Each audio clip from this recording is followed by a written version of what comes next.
Ahora es la Comisión de Comunicaciones, diciendo que no podemos hacer propaganda pidiendo una consulta. Pedir una consulta es un derecho que nos otorga a la gente vía firmes y al gobierno vía constitución. ¿Cómo así? Es un prevaricato. Entonces yo quiero pedirle aquí a las personas dedicadas al tema jurídico que pongan denuncia por prevaricato. Nosotros, y lo que prohíbe la ley, es hacer campaña por el sí o por el no una vez se apruebe la consulta. Así es. Pero no estamos en este momento en ese punto. Entonces, cuando se apruebe la consulta en el Senado, si es que la aprueban, ahí sí, el gobierno no puede hacer propaganda por el sí, lo hace la gente, el comité del sí. Pero es que este momento no falseen la realidad, no es de la consulta, estamos pidiendo la consulta al Senado. Y la ley no nos prohíbe pedir la consulta al Senado o que la gente pida la consulta al Senado. Y por tanto tenemos el derecho de comunicarnos para que la gente pida la consulta al Senado. Si es que el Senado le pertenece, es a la gente. Claro, y por eso es un prevaricato, porque nos están silenciando sin tener el derecho a hacerlo. Sin tener el derecho a hacerlo. Nunca dijeron ni pío cuando la televisión nos calumnia todos los días al presidente y a su familia. Nunca. Y ahora sí, porque el presidente quiere que se haga una consulta, entonces censuran al presidente. Pues eso es un Estado absolutamente parcial, no es democrático, tiene que ver con una corruptela. ¿Será que la consulta popular pasa en la plenaria del Senado?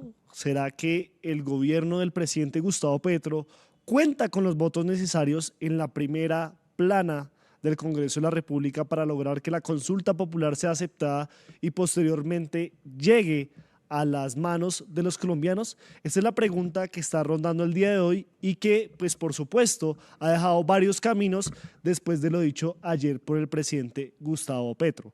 En este momento les pedimos que compartan esta transmisión, le den like a este video, estén muy conectados a través del chat de YouTube y Facebook para que podamos hacer este programa un poco más interactivo y también respondan nuestra encuesta que tenemos en este momento a través de nuestro chat de YouTube, y es si cree que la consulta popular pasará en Senado o pues si tendrán otros caminos, como es la de hacerla por decreto, como ya lo anunció el presidente Gustavo Petro.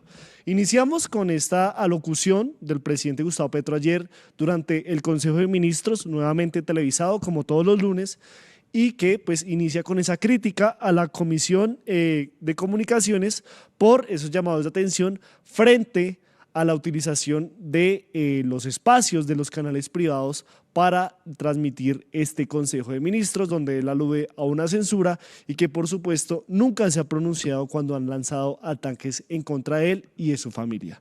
Queremos también saber ustedes qué opinan de estas palabras del presidente Gustavo Petro contra esta comisión y por supuesto cuáles son sus expectativas frente a lo que va a suceder el próximo jueves 1 de mayo en el Día Internacional del Trabajo, donde se espera que sea radicada esta consulta popular en el Senado de la República. Vamos a ir con otro fragmento de este Consejo de Ministros, donde el presidente Gustavo Petro hace una invitación a toda la ciudadanía y por supuesto explica qué es la consulta popular. ¿Por qué estamos invitando el 1 de mayo a que 10 millones de colombianos salgan a las calles? Porque la consulta es el derecho del pueblo a hablar y decidir. Y eso se exige en la calle, porque el Senado de la República puede darle la espalda al pueblo. Y en ese momento perdería su razón de ser. Porque el Congreso de Colombia, como lo dice la Constitución, es un representante del pueblo. No puede quitarle el mandato al pueblo. El Congreso de la República, como nosotros, somos un poder constituido, no constituyente.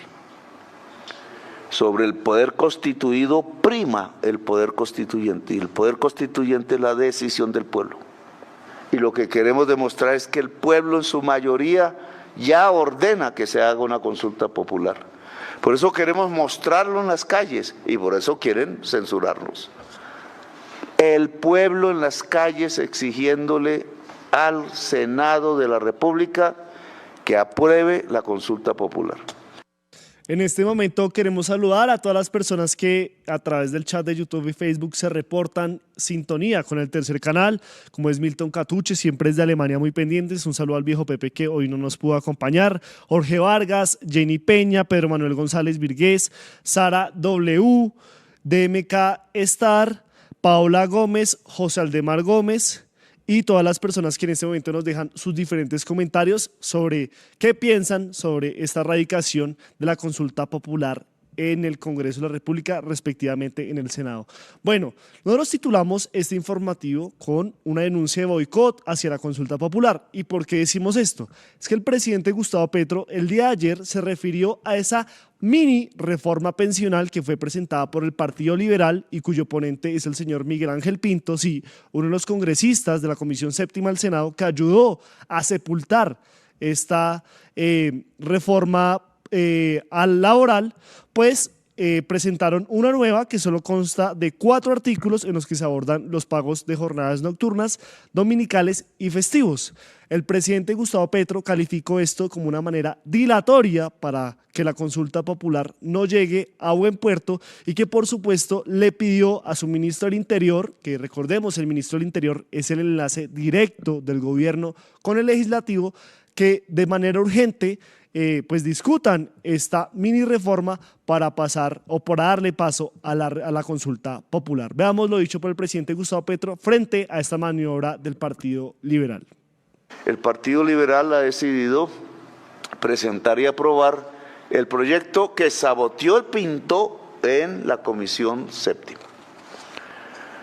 Y lo ponen de ponente, es decir, el saboteador, el que le quitó las horas de descanso a los trabajadores, el que no permitió que a las 6 de la tarde terminara el día, el que no permitió que las madres comunitarias tuvieran una relación laboral y no es de explotación, el que no permitió que las mujeres pudieran ir al médico en la menstruación, el que no permitió que las pensiones pudieran llegar a todas y todos los colombianos, el que no permitió que el día termine a las 6 horas o que en vez de contratar trabajadores y trabajadoras, se contrate en términos laboral y no en términos civil para que las echen a las 2 o 3 meses, el que no permitió los derechos esenciales del trabajador y la trabajadora, hundiendo con las evangélicas, con la señora Berenice, con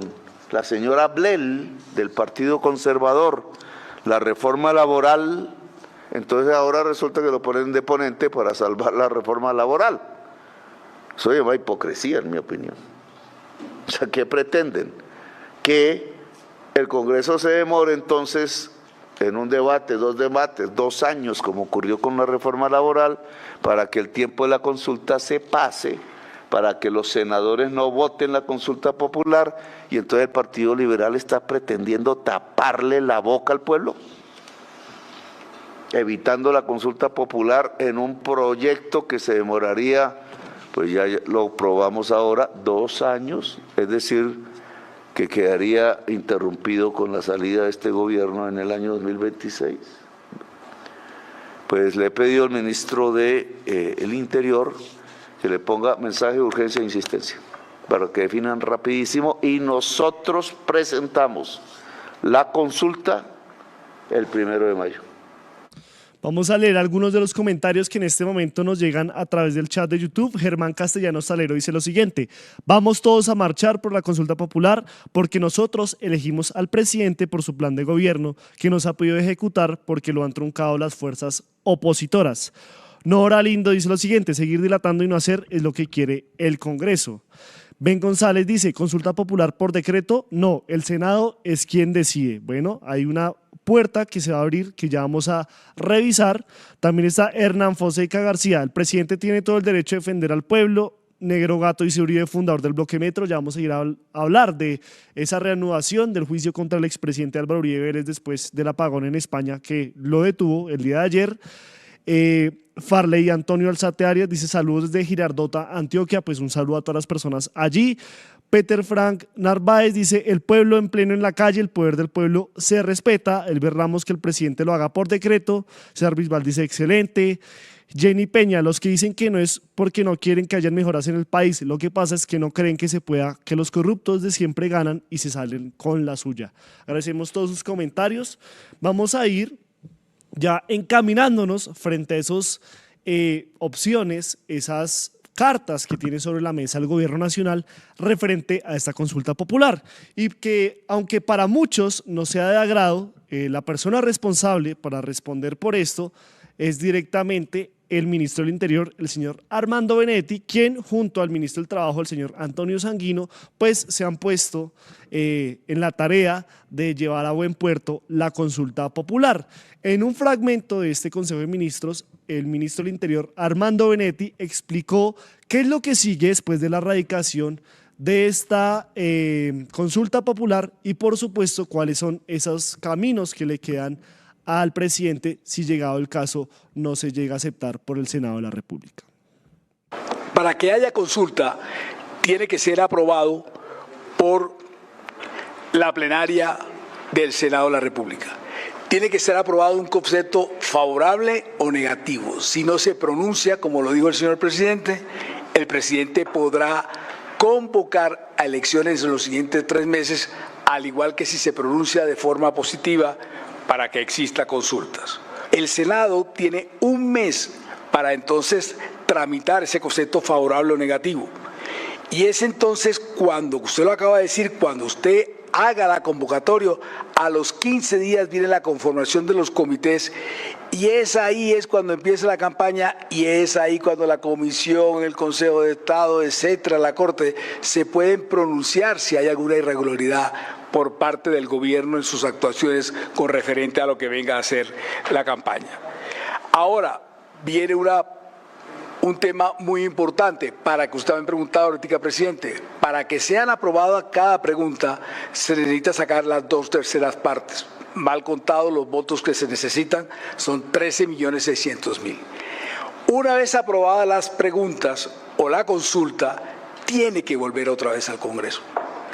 Entonces el Congreso, entre comillas, volvería a tener otra vez el control de las preguntas. Para aquellas personas que creen que en el Congreso ahora en el Senado, cuando vayamos con las preguntas, cuando se metan el 1 de mayo hasta el 1 de junio, las pueden tocar. No las pueden tocar. Ellos solamente van a ver la viabilidad de la consulta y por lo tanto no pueden tocar las preguntas y más bien cuando regrese otra vez las preguntas al Congreso de la República aprobadas, es entonces cuando ellos se pueden pronunciar, crear las normas y tendrán 2 periodos constitucionales para aprobar la ley y si no lo hacen el presidente de la República podrá hacerlo entonces un decreto ley. Bueno, tenemos que tener en el panorama esa reforma o esa mini reforma laboral que presentó el Partido Liberal en cabeza del señor Alejandro Chacón y el señor Miguel Ángel Pinto. El objetivo del gobierno con este mensaje de urgencia, que pues vimos ahí que se lo pidió directamente el presidente Gustavo Petro al ministro del Interior Armando Benedetti, es acelerar los procesos legislativos para que la reforma laboral avance rápidamente y se discuta en el Congreso en un menor tiempo antes de que inicie el trámite de la consulta popular. Pero pues aquí hay un inconveniente que pues acabo de ver en todo lo que sucede en Colombia, porque recuerden que en Colombia siguen y siguen pasando cosas y más en materia legislativa. Cuando hay estos procesos, pues mágicamente el Congreso sí empieza a funcionar como es respectivo. Dice el señor Alejandro Chacón que ese trámite no se puede realizar. Abro comillas, no se puede, están muy equivocados. No entiendo por qué lo dicen. Ya radicaron la ponencia y ya con la ponencia radicada no pueden proponer un mensaje de urgencia, aseguró el congresista del Partido Liberal. Entonces estaremos a la expectativa de lo que pueda suceder a partir del 1 de mayo con la consulta popular y por supuesto este tema que tiene que ver con la mini reforma laboral que acaba de radicar o que pues puso en ponencia ya el Partido Liberal. Estamos llevando de manera cronológica lo que pasó ayer en el Consejo de Ministros, que una parte fue para hablar de la consulta popular y Al finalizar, se presentaron 13 proyectos estratégicos de los cuales pues hablaremos muy rápidamente al finalizar este en vivo.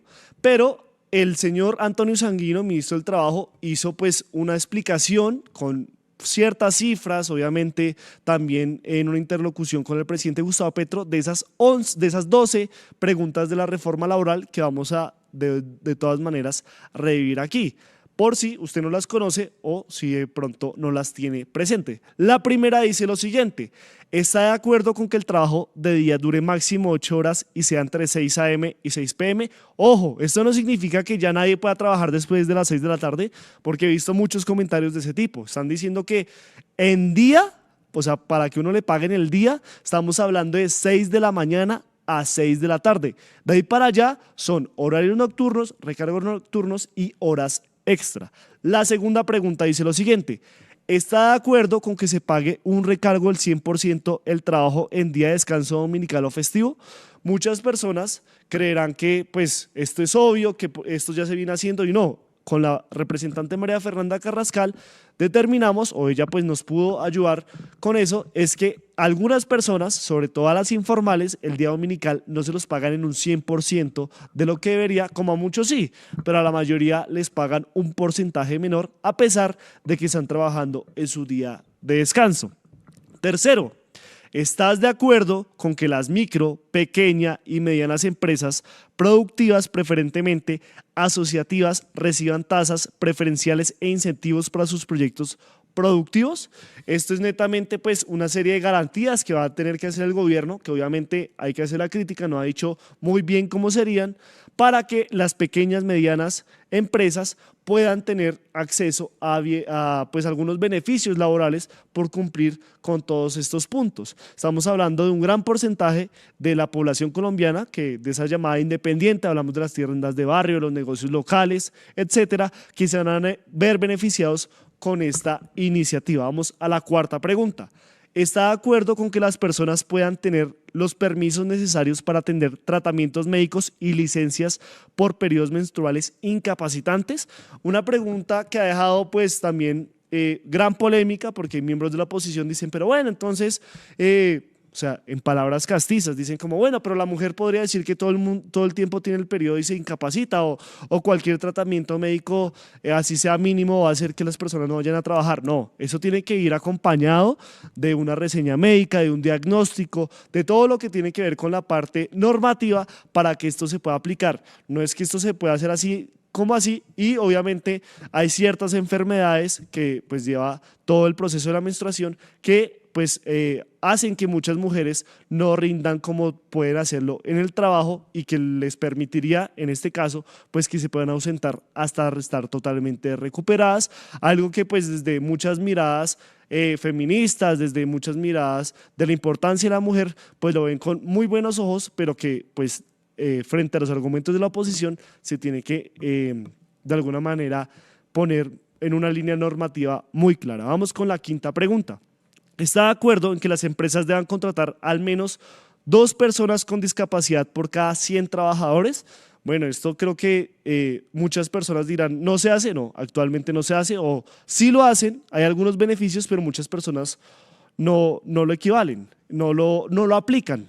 Entonces, esto netamente es para ayudar a que las personas discapacitadas puedan ingresar al sistema laboral, porque muchas de ellas pues son estigmatizadas y simplemente no se dejan trabajar. Pero hay varios casos conocidos donde pues han dado muchos resultados. Ustedes, por ejemplo, en Bogotá hay muchos centros comerciales donde la mayoría de las personas de vigilancia son personas en condición de discapacidad, y les ha funcionado muy bien, tanto como personas con sus capacidades completas. Así que pues es muy interesante esta quinta pregunta, creo que es de las que menos tendría revuelo entre la oposición y el gobierno. Vamos con la sexta pregunta.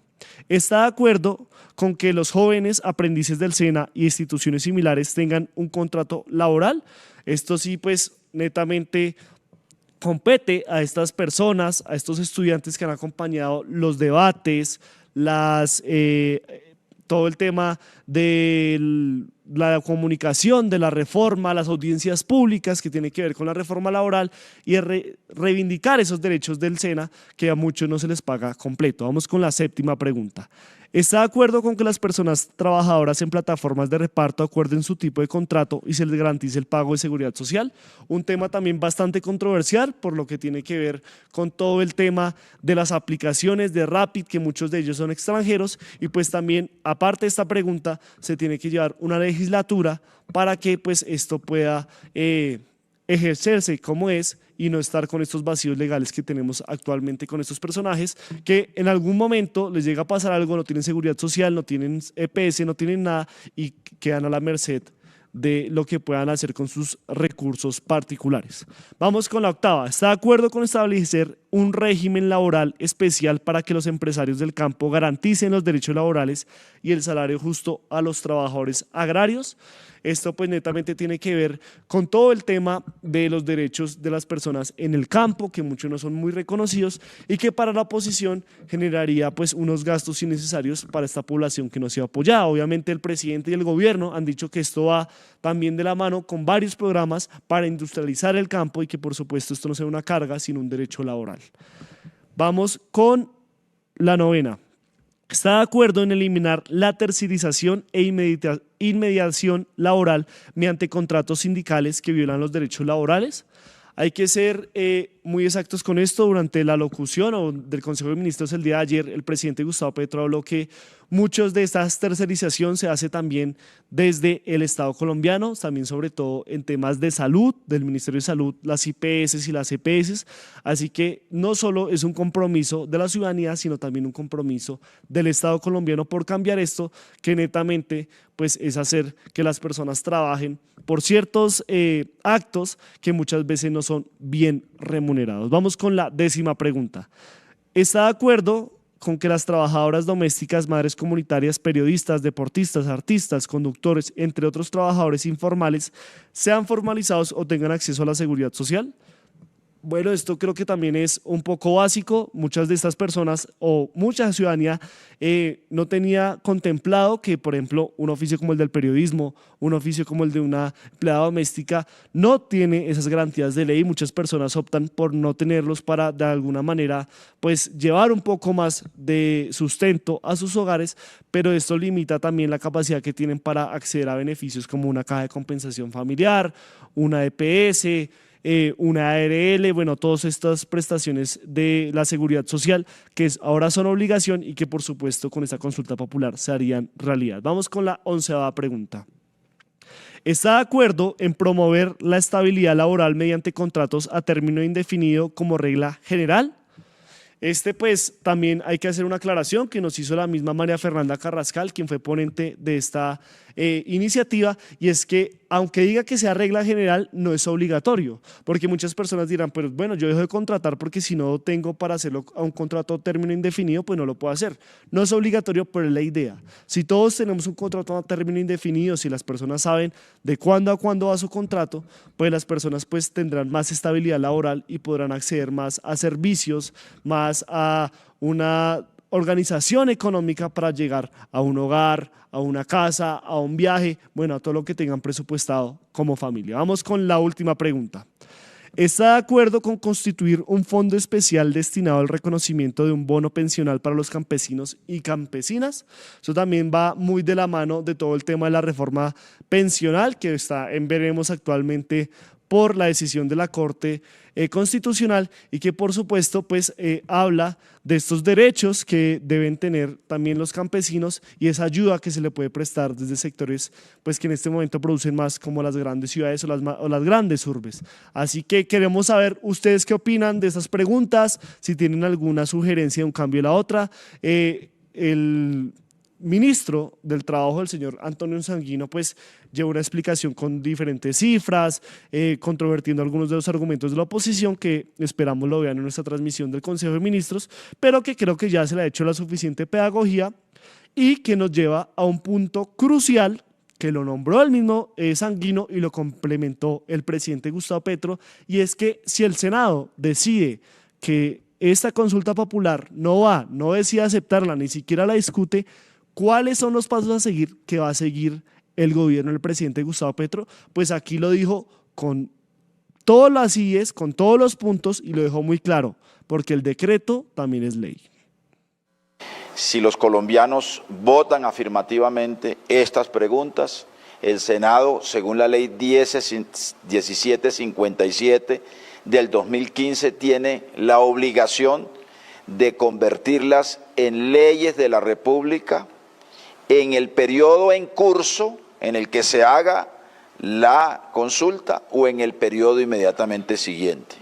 Si ello no ocurre, el presidente de la República queda facultado para expedir por decreto las normas que corresponden a estas 12 preguntas. Así es, si el Senado no toma decisión, yo puedo expedir por decreto la convocatoria a consulta popular. Si se hace la consulta popular y gana el sí, en el umbral que dice la norma, es decir, millones de colombianos, 13 millones de colombianos, 14 o 20, ojalá. Entonces, el Senado, el Congreso de la República tiene 6 meses para aprobar 2 periodos constitucionales para aprobar las leyes que hacen realidad el sí en la pregunta. ¿Sí? El sí en la pregunta. Si el Congreso no lo hace, el presidente de la República lo hace por decreto. 13,5 millones de votos tiene que tener la consulta popular para que pueda ser aceptada. O sea, estamos hablando de que primero tiene que pasar el Senado, donde sabemos que su presidente es uno de los principales opositores del gobierno Petro. Hablamos del señor Efraín Cepeda, del Partido Conservador. También hablamos de que no cuenta con las mayorías del Senado de la República, caso distinto a lo que tiene en Cámara de Representantes, pero en Senado el panorama es muy sombrío. Y referente a si llega a pasar en Senado, si no hay ningún problema, pues tendría que pasar el umbral de 13,5 millones votos. Estamos hablando de que Gustavo Petro en el 2022 fue electo con un poco más de 11 millones de votos frente a 10 millones y piquito que tenía el señor Rodolfo Hernández. O sea, estamos hablando que más de los que votaron por Gustavo Petro en este momento tienen que salir a las calles a votar por esta consulta popular.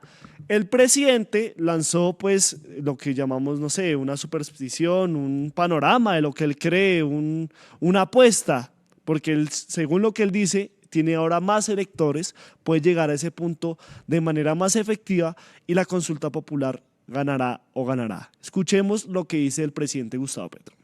El umbral es 13 millones y pico, la cifra exacta en este momento no la tengo. Es decir, estamos hablando, incluso lo dicen ahí, más de la gente que votó por mí. 2/3 partes. Ahora, las encuestas dicen que tenemos más gente hoy que la que votó por mí en el 2022 y eso tiene muerto el susto a la oligarquía colombiana. En todas las encuestas va subiendo. Por eso no quieren que esto proceda y quieren mantenernos en la oscuridad a la que nos llevaron a la sangre en el pasado. Bueno, este es un panorama que en mi parecer sí es un poco oscuro. Obviamente hay que hacer una claridad y es que no significa que los 13,5 millones de personas tengan que votar por el sí, ¿no? O sea, es que 13,5 millones de personas participen. Entonces, pues yo creo que es posible, pero el tema es que si pase con el sí, porque ya hemos tenido ejemplos con lo que pasó con el plebiscito, con lo que pasó con la consulta anticorrupción, que muchos, a pesar, bueno, creo que la consulta anticorrupción no llegó al umbral, pero en el plebiscito sí llegó, pero la respuesta en su mayoría fue no. Es una prueba de fuego, incluso el ministro del Interior, que después se arrepintió, dijo que esto era pues una reelección de Petro, pero no creo que sea así, porque pues el presidente ha manifestado en diferentes ocasiones que ese no es su plan en ningún momento la reelección, más pues por lo que lo han jodido, hay que decirlo con la palabra, durante campaña, durante su mandato presidencial, donde le han dicho que pues su única intención es estar en el poder, volverse un dictador y demás, pues él ha aclarado que no es así, pero que sí necesitan una continuidad progresista o el proyecto progresista en el próximo mandato presidencial. Queremos saber ustedes qué opinan, si creen que se va a superar el umbral. Obviamente seguimos con nuestra encuesta que ya les daremos los resultados sobre si creen que pasará o no en Senado, pero quiero leer algunos de sus comentarios. Dice: Negro Gato, muchos colombianos ahora en la corrupción del uribismo. Luciérnaga Negra dice, al Senado no pasará. Ana Izquierdo dice, vamos por los 20 millones de votos. Rodolfo Roa Zamora dice, si no pasa, saldremos a la calle para exigir que la consulta sea realizada por el pueblo. Nora Lindo dice, coloques un me gusta, sí, por favor, denle me gusta a este video, compártalo, denle like, dejen su comentario y suscríbanse a nuestro canal de YouTube. Nora Lindo dice sí a todas las preguntas. Manuel Mejía dice, no creo que la consulta pase en el Senado, por lo que no quieren que los efectos le beneficien a los trabajadores. Víctor Calafani dice, todo es el 1 de mayo, pero al quedarse en la casa. Bueno, cada uno tendrá su decisión. Edgar Bortero Cárdenas dice, la consulta es del pueblo, todo es el 1 de mayo a la calle. Rodrigo Perdomo dice, viva mi gran presidente, doctor Gustavo Petro, el mejor presidente de la historia. Pablo Méndez dice, no hay que aceptar mini reformas de personajes nombrados con presupuestos vínculos con Otoniel. Úsuga se refería a él y él hacía Malpa. La consulta ciudadana es porque es, dice el señor maestra. Siempre adelante, después de Petro haber dicho HP, eso no se lo van a aprobar, no creo. Creo que es un argumento muy válido, creo que esa relación con el Senado está muy perdida. Ben González dice, el gobierno está desfinanciando, ¿de dónde Petro va a sacar 700.000 millones de pesos para la consulta popular? Una muy buena pregunta, respetable también. Sandra Rojas dice, los senadores solo buscan al pueblo para engañarlo en época electoral, hay que abrir los ojos y exigir nuestros derechos en la calle. Ayúdanos a seguir con nuestra labor periodística a través de nuestro Nequi Daviplata 310-779-3518. Se está evaluando es que más adelante sí sea para todos. Lo que necesita el país. Pedí que me sacaran de allá. Un agradecimiento a todos por su sintonía aquí en el tercer canal. Métase en la mente de un delincuente, de un ladrón. A una nueva entrega de periodismo sin corrección. Pasión todo locura y estamos muy contentos. De las calles del sur. Digo, la señora, ¿me da un expreso, por favor?